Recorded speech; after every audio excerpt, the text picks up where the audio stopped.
We search within the spaces by performing a search or adding to favorites, and quickly access the space from the left panel to select the one we will use in optimization. We can view the detailed features of the selected space in the lower panel.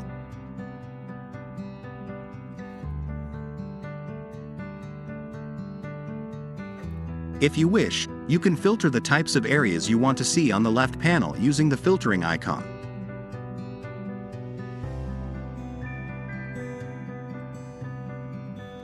Following the space selection, we transition to the item panel.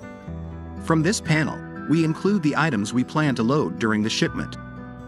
For each item, we input the relevant parameters: width, height, length, weight, count, tilt, stack, and rotate.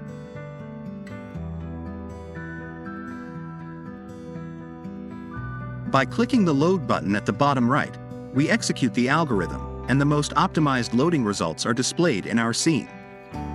After the results are generated, the lower panel expands, and various information related to the outcomes is presented.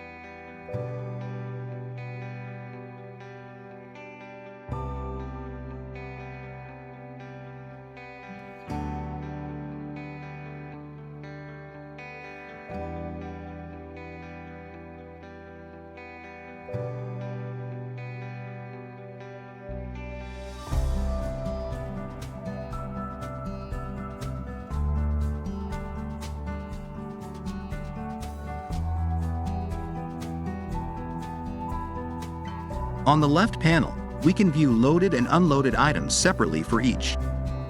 By activating the Keep Box Order feature, we can load items based on their specified order. In the left panel, we rearrange the positions of our loads using a drag and drop method.